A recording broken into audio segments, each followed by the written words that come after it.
Hello all my friends on Facebook, on YouTube. When you see the video, it's me, Hans, from Project Lights Out, and this is my newest live stream. And my special guest is Sylvain Henry, a very great man. And okay, it's better that he will tell you who he is and what he's doing. So, Sylvain, welcome to the show, and yeah, it's your turn. Okay, thank you very much, Hans. It's always a pleasure chatting with you on your show, and also looking at your YouTube videos. I appreciate all that you do for the sake of truth and the sake of peace. And as a brief introduction for myself, for those who don't know me, during the day I'm a recruiter for a firm of that deals mostly with engineers, that kind of people, scientists, and during my free time, evenings and weekends, and sometimes during lunch, I'm involved in a continual process of standing for the truth and trying to wake up as many people as possible for what I consider, well, what we both consider to be critical matters that affect most people on the planet. And two of these matters I'd like to discuss today.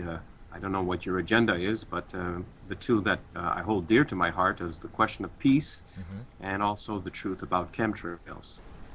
Well, regarding peace, I've been following the how do you say, the conflict between the Western world, primarily U.S., U.K., and Israel versus Iran and other countries in the Middle East that are mostly of the Muslim faith. Yep. Now, I've been following them for several years, and I saw the build-up, as many of us did, of the weapons, high-technology weapons that surround the country of Iran and the battleships that are already in position. So everybody, most people who do not rely on mainstream media as their sole source of news will probably know that we are at a critical juncture here with regards to not only peace in the Middle East, but world peace. Many people know that if there is an attack against Iran, because such an attack is being proposed by Israel, is being considered a military attack by the United States and the UK. Yep. Now, it's been in the works for a very, very long time. Now, it seems from the information that I'm gathering, not only have the army, the military have been ready on all sides for a long period of time, but there's been a continual economic attack on those countries, all things which are, by the way, illegal, okay? And there's no grounds for doing that. There's no threat to the United States, and there's no evidence to support any threat from Iran. Iran is a more peaceful country than has been the United States, and has not been involved in wars for several hundred years, apart from the one with Iraq, which is beyond the scope of this discussion. So now, regarding this situation, I ask myself, what can a common citizen like me do about this situation to help diffuse it? Because it seems it's going to be coming to a head in October from the information I'm gathering. And the risk is that if there is an attack against Iran, that Russia and China will be involved, and they will most likely side with Iran, and that could be a serious war. Even if it is a limited nuclear strike war, okay, the effect, according to Dr. Stephen Starr of the University of Missouri, who studied the subject for a long time, even a very limited war will impact the whole world, but primarily Western North America. Okay, it will affect crop cycles, it will affect temperature, it will affect growing cycles, it will, not to mention radiation sickness. And incidentally, in case many people don't know, it might be a good idea to perhaps consider stocking up on potassium iodide, because several states which have nuclear power plants are dispensing to their populations through the mayor some potassium iodide tablets with information not to ingest them until such a time that the the state or the municipality will tell them to do so. So in other words, there's a certain preparedness. So I asked myself, what can we do? So right now, I will just list in point form what I have done in the past and what I intend to do. Some successes, some near successes, and some failures. But I am committed for several years now to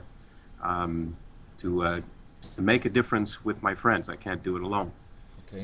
So I will, if you don't mind, I'll just list them. Back several years ago, I invited Arun Gandhi, who's the grandson of the late Mahatma Gandhi, the great soul. His grandfather was shot when he was about 14 years old in India. And this was one of the greatest men of peace in human history. I was lucky to have him say yes, that he would come to my event, and we greeted him with 350 people. I made sure to it that the High Commissioner of South Africa, His Excellency Dr. Nkomo, also the Ambassador for India and Sri Lanka, and anyways, 5 representatives of nations were present at this event, which was attended by about 350 people.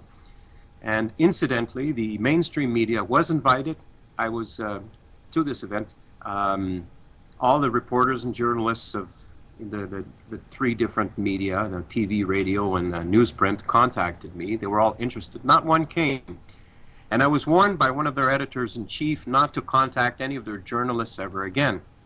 He didn't tell me why, but he wasn't happy that I was bringing Gandhi to town. So anyways, the second surprise in organizing this event was that I also invited, because this is Ottawa, where we had the event, the capital of Canada, which is also the capital of many national headquarters for peace associations, peace clubs, peace groups, and I invited them all, and guess what? They were all interested, and not one of them showed up. It seemed like, us peace activists compete with each other, and that's not a good thing. Anyways, I tried my best. The event was reasonably successful, but it didn't attain the result I wanted, but it allowed me to walk into certain embassies and suggest some ideas, particularly with respect to the connection between peace and prosperity, because I'm a staunch believer that you can't have peace anywhere if the prosperity is not shared to a more, just level. Okay. So, anyways, the second point was thing I did is the International Interfaith Prayer Day for World Peace. Some 4,000 people participated in this prayer day, which was started on the 4th of 4th of May, back several years ago, and we continued this interfaith prayer day without a hitch for several months, like the 4th day of each month. It didn't produce any results. Eventually it dwindled to nothing, but many people remember me because of that day. But it didn't produce any results. I thought it would. Anyways, it was certainly worth a try. I sure did make a whole lot of friends. So following that, a lot of people who participated in the prayer day, I invited them to form a group called A Million Citizens Who Want to Prevent a war between Iran and Israel, which I shortened to Citizens Want Peace, because it's a fact. So we are between 2,000 and 3,000 members in that group. I've made some great friendships, both in Iran and as well as in Israel. Okay. And I'm glad to say that many members are from these 2 countries, and they're talking to each other, and we don't have a conflict at all. So I'm proud, even though we haven't achieved much yet, but at least we're a peaceful, comfortable community, even if it's a virtual one. The third thing, which you, Hans, are familiar with, is the Green Light Project for World Peace. I promoted it too. Yeah, you were a big part of it. Yep. And so we encouraged people to turn on a green light and in front of the window facing the street. And many people did it, and they took some pictures of their house at night. And you did also, Hans. I remember your Exactly. photo, and I appreciate that. And you told your friends as well. Hmm. And uh, apparently, some 600 people participated in this fourth attempt at peace. And the general idea being that we should make peace more visible. We Hmm. should make peace lovers and peacekeepers and peacemakers more visible to the world. So that again was another failure, but made more friends. So Hmm. which is always a good thing. Exactly. Let me tell you something about the green lights, because here in Mexico, I also promoted it, and I got an interview in a radio station in Mexico City, but it was not live. They made it first, and then they didn't send it.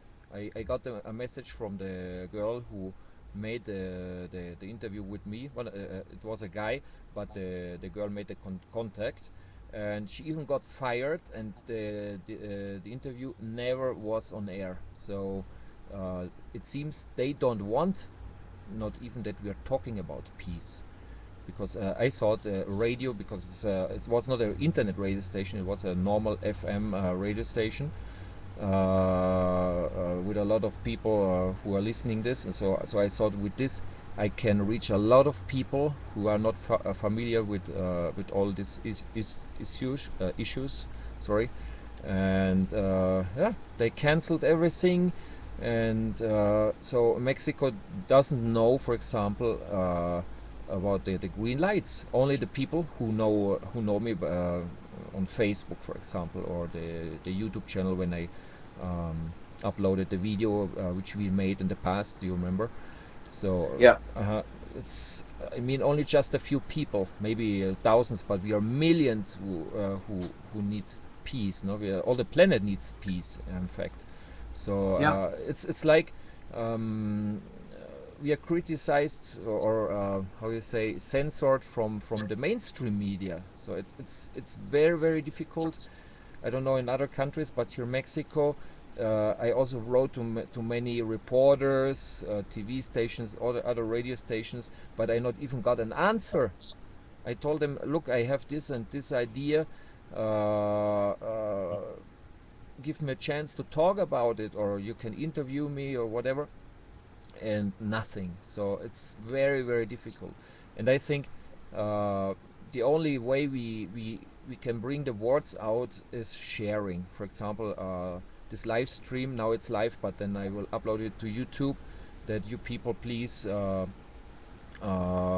forward the link from the video, and talk about it, and just like this we can get the word out, because mainstream media is controlled, is censored, and it's very difficult to make something. And the worst thing is that the most people are still believing the TV stations and the radio stations, because they think, this is the truth, you know. So it's not the truth, it's just brainwashing. I call this like brainwashing machine, all this stuff, you know. Okay, so that was my personal experience about the Green Light project, which I thought also I could make something here in Mexico, and nothing. So it also failed. Okay. But this this project, thanks for the feedback, because Hmm. you're saying that the mainstream media will not promote peacemakers. Well, I think that's very true, and it's historical. But there's something else I discovered, Hmm. because I asked myself at the time the very same question you asked, and but I also asked it differently. I said, who cares about peace in this world, and who doesn't care about peace? Is it just the mainstream media and the politicians that don't care about peace? So what I did is I created an online poll using LinkedIn, and using another one using Google Docs, Hmm. because you can create forms with Google Docs. It's free and it's very convenient. And I asked the question, who wants peace, and who sees the value of peace and who sees the value of war. I was surprised. I was shocked to see that the majority of the people who responded did not want peace, did not favor peace, did not see the value in peace, and we, the peacemakers, are a minority, according to the two polls that I made. And I asked these people why, and these people were ordinary people. There were some involved in construction, plumbing, and so on. And they're saying that peace is not profitable. Peace is not an industry. And whereas war, you gain something. You gain natural resources. You develop technologies. You gain supremacy and dominance in the world and your country. And I was surprised to hear that ordinary citizens, a lot of them felt that way. Mm-hmm.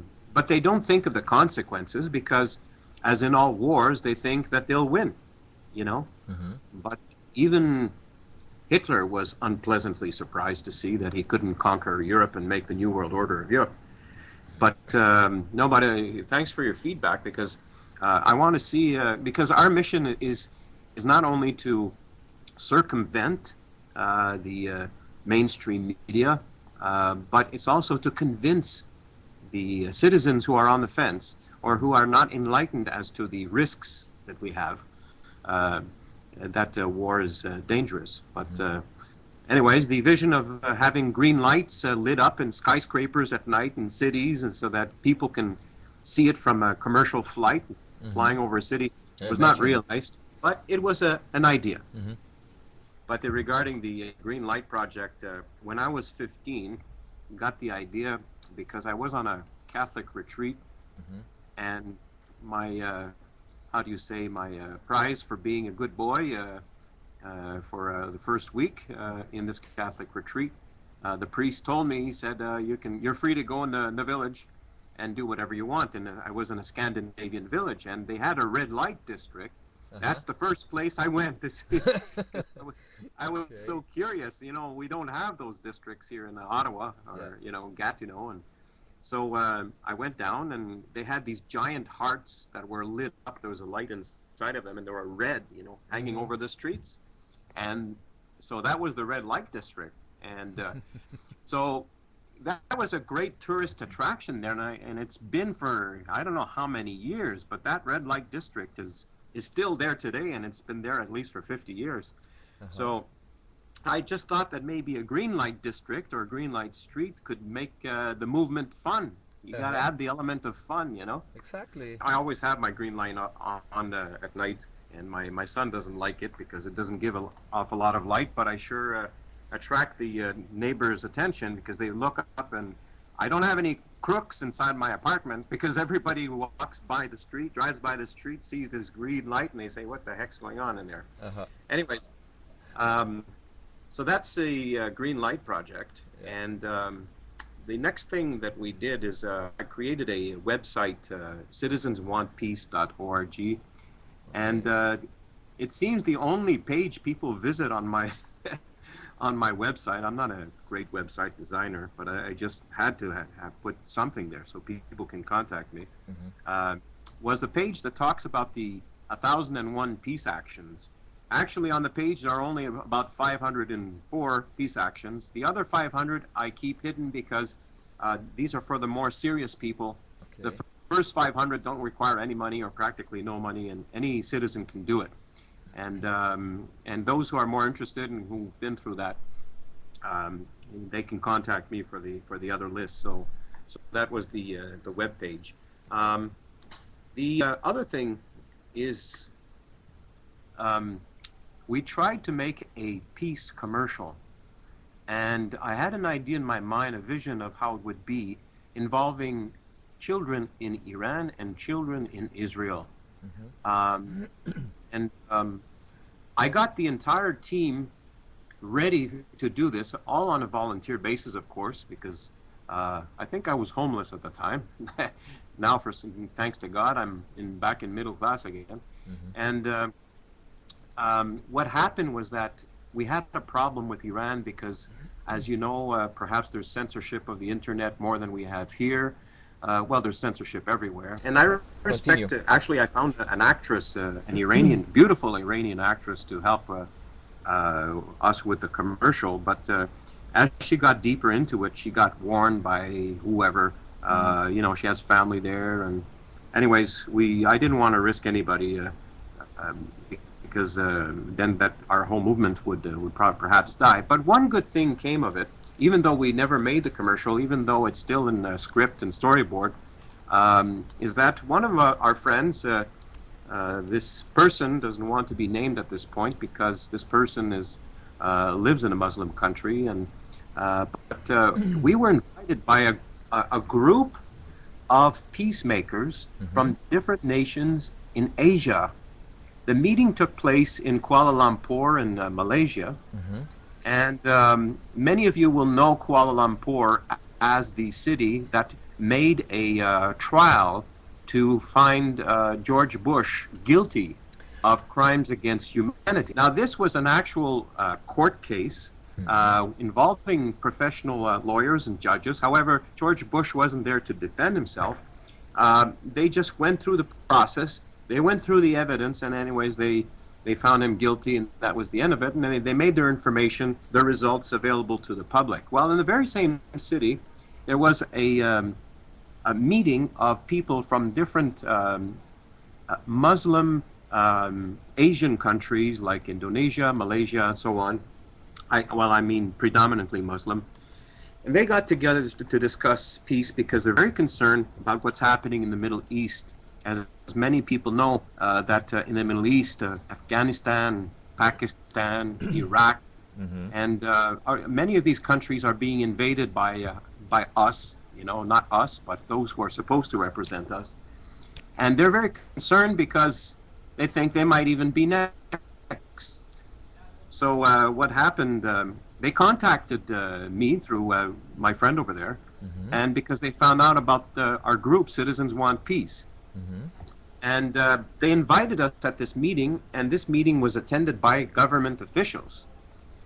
And the purpose of the meeting is to come up with 20 recommendations that they could agree on, so that they could present to the United Nations. And the 20 recommendations were presented at the United Nations, and one of them was the peace commercial. They liked it. It was simple. What we proposed to them was very simple. And I'd like to pursue with that peace commercial as soon as we have some real people in Iran who can be actors for us, and there will be no consequences for them. So I haven't given up on that. It was a scary one at the time because I don't want to risk anybody. But if it has the blessing of, you know, some government officials there, I'm sure we'd have millions of citizens who would audition for these roles. So that was the peace commercial. I'll tell you the last thing I did, and which is perhaps the most successful so far. And after you tell me what you did, then I'll tell you what I plan to do after that. But the last thing I did was more of a personal thing. And because, well, anyways, here's what I did. I created a peace journal on my website, and then I told myself I'm going to think peace, focus on peace, talk about peace for as long as I can, and to see if that will have an impact. And I did that. Every day I would just post. Those of you who follow me in Facebook or Twitter will know this, that for like about a week, I posted only, maybe 2 weeks, I posted articles about peace and photos about peace and videos about peace and so on. And I did that for about 2 weeks. And then I stopped because I found another of my weaknesses is that no matter how much I care about anything, life sets in after a while and you go back to your routine. And but that produced more results than anything else I had ever done. And now I'm in conversations with the son of Arun Gandhi, Tushar Gandhi. He lives in India. And, Arun lives in the United States, as many people know. So through this focus of peace for about 2 weeks, I attracted to myself people, ideas, resources. I even had gifts regarding peace. So that's what I did so far, and you tell us. You're next. I will do the Green Day, El Día Verde in Espanol. Okay, the Green Day. It will be a live concert in live stream, like we do it here. I have until now some great singers, some talents, not even famous groups. So I was thinking, why not to make the connection piece with music, because when there's music that the people like to listen, and it's maybe a chance to get people to see the concert and give the message, and then maybe it's also will have a big effect, you know. So I'm inviting now also the people who are watching this video or live now, that they can contact me if they want to participate, because it's very, very easy. I mean, the internet created by the new world order, let's say like this, but we use it also, or we can use it for ourselves also. Their weapon is, it's our weapon to shoot back, you know. So my idea is that the people who have a band, or who play guitar, or who are great singers, or want to show their talent. I mean, it's not just singing. Maybe someone is an imitator, or I don't know, talents. Okay, so that they also connect the day when there will be the event to Skype. They can do it from their home, or they can arrange a party, or maybe some people, they even can rent an auditorium or something like this. I mean, a little stadium or in a park, and just with an internet connection and with Skype, they can put their talents on live, and I can put it here in the live stream channel, and then later also on YouTube, that you can re-watch the whole thing. And this will be 24 hours, because you know the planet is round, and I mean, many people, maybe they are sleeping at the time when we are talking, so that everybody has chance to be part of this. So maybe 2 minutes or 5 minutes singing that guy, then a girl, then kids, then maybe old people, and it's no problem if they cannot sing well, or something. It's important that the people do it with their heart. So this is the big idea what I have, the Green Day, because we want like the green lights, we want everything green, you know. So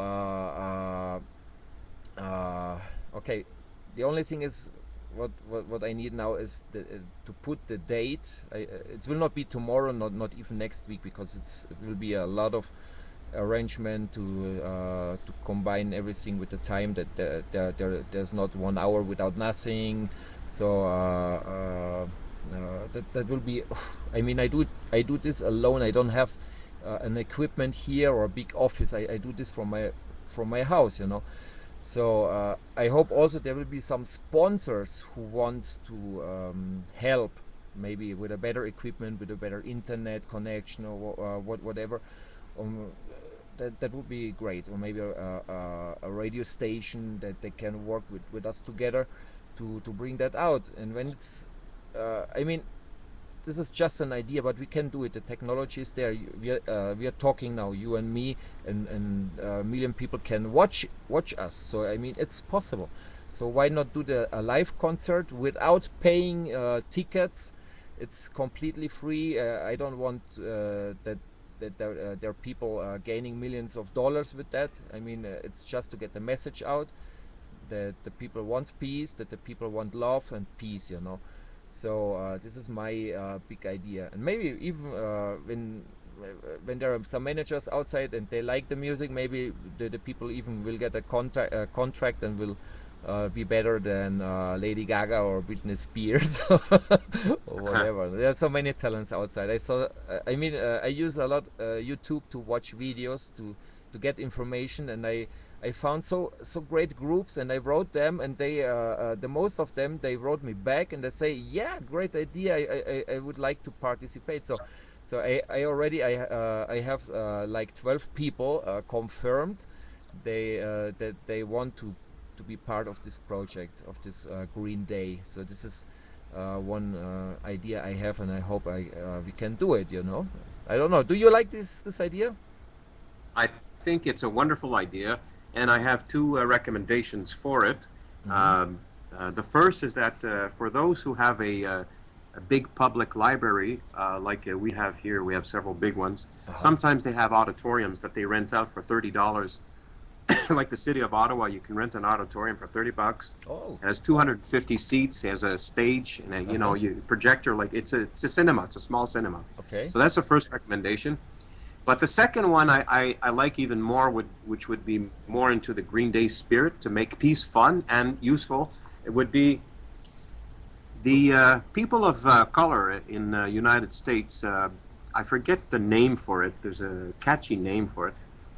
Whenever somebody had difficulty paying rent or something, the musicians would come to their house on a certain day, and they would jam for all evening, and actually they would have a lot of fun, and that would, you know, they'd pass a collection, and that would pay for the rental of the apartment for the day, and that would help out whoever lived in that apartment. And if you just add the internet, you know, webcams, and that could be, I wish I could remember the name of it. Maybe one of you viewers knows it.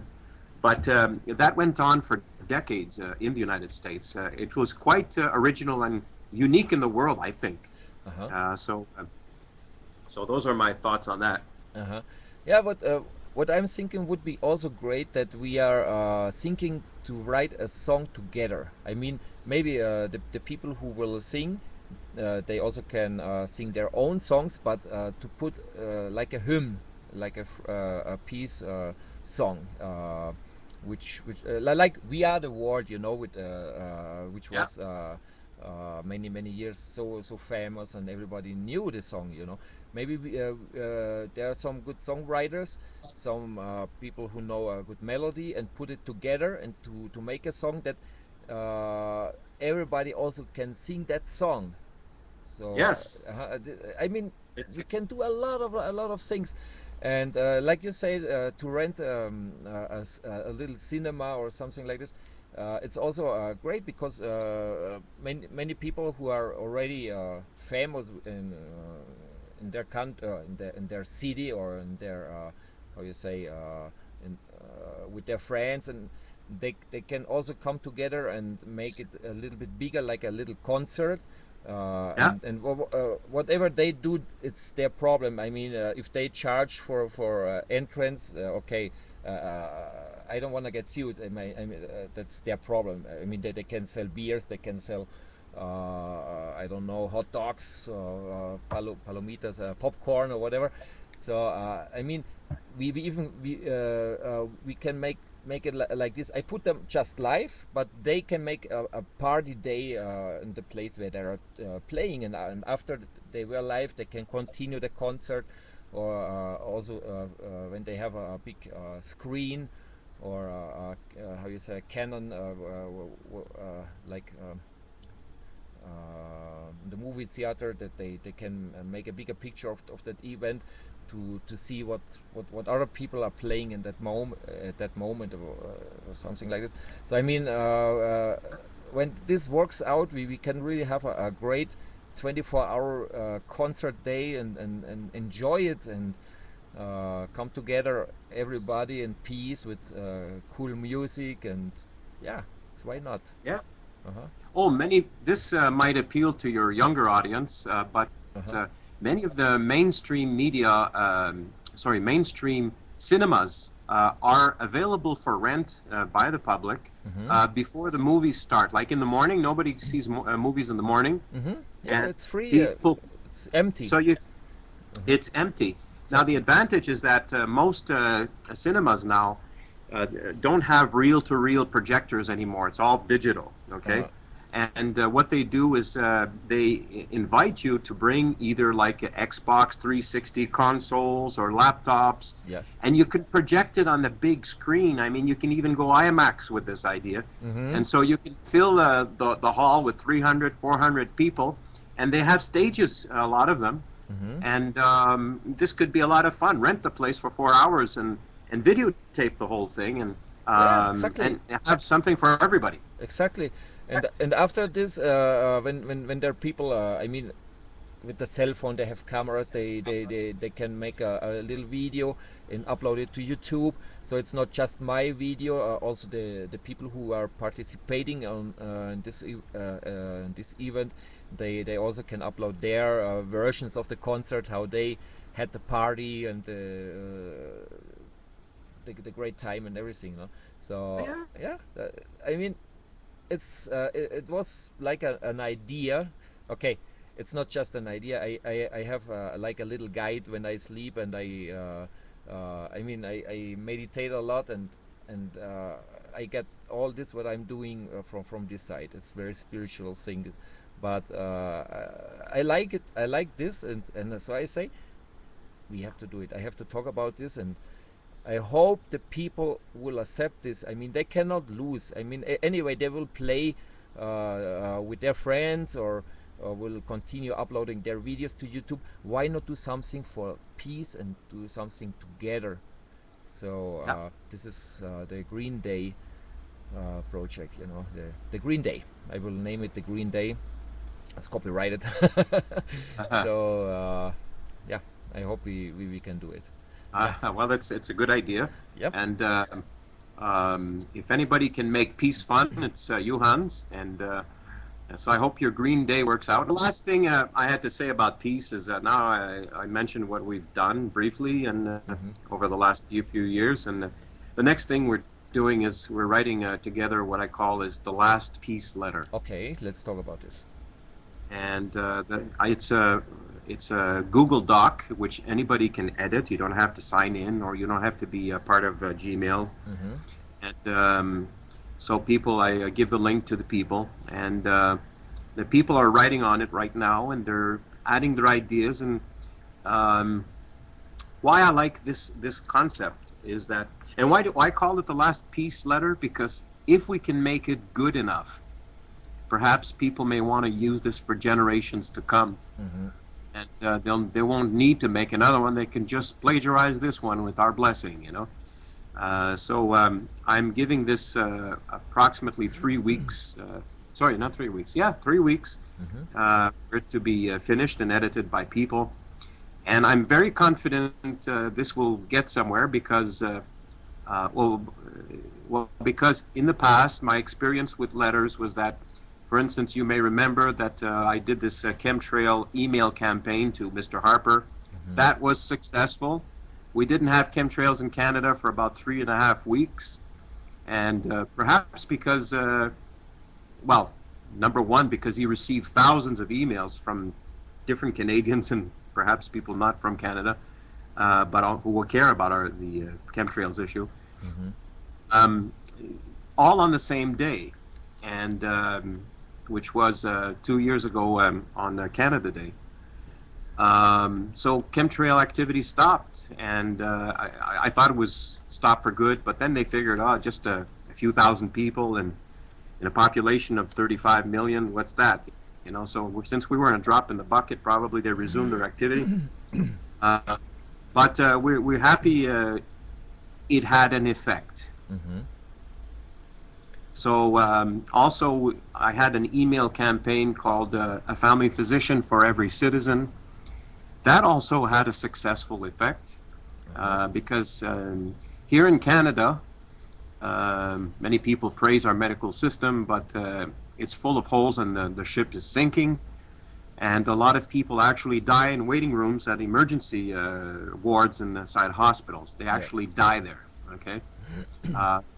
Like in one case, this man was in rigor mortis for 36 hours. He just fell off his bench. He was stiff as a rock. That was in the hospital of Winnipeg, Manitoba. There are other cases like this. So anyways, several thousand people participated in that one. we got plenty of responses from ministers, especially the Minister of Health. I can't pronounce her last name, the lady from Nunavut, or, well, from the Eskimo. I can't pronounce it, so I don't want to even try. But I have a lot of respect for her. And anyways, she said in her response, it was like a 3-page response, that we're doing this and this and this and that, and there's improvement, and we're still 8 million people, Canadians, without doctors. And we fill the emergency wards of hospital. Why? Because we have no choice. We can't get a medical checkup, you know. Anyways, to make a long story short, British Columbia, the Premier of British Columbia, responded by saying by 2014, every citizen would have a family physician. Well, that person is no longer Premier there, but anyways, the pressure worked. So I did another one. I told you we stopped fluoridation in Gatineau. That affected the lives of 300,000 people. So email campaigns are good, and they're better, much better than protesting. Now, they won't put you in jail for sending an email to your premier or your prime minister. Okay, it's legal and it's our duty. So this, the last peace letter is going to be written by a group of about 20 people or more. Anybody's welcome to put in their words or modify ours to improve them. And it will be translated in as many languages as we can. Certainly German, Spanish, English, French will be the first 4. But we want to make sure that we hit Farsi and Hebrew and Mandarin and Russian. But perhaps if it's written well enough, it could be the basis for a song. Who knows? Maybe that song that you were talking about on your Green Day idea. You know, the United Nations has a theme song. I don't know if you know it. It's from Beethoven's Ninth Symphony, the Ode to Joy. That's the United Nations. The People's United Nations, not the government United Nations. We need our own song too. So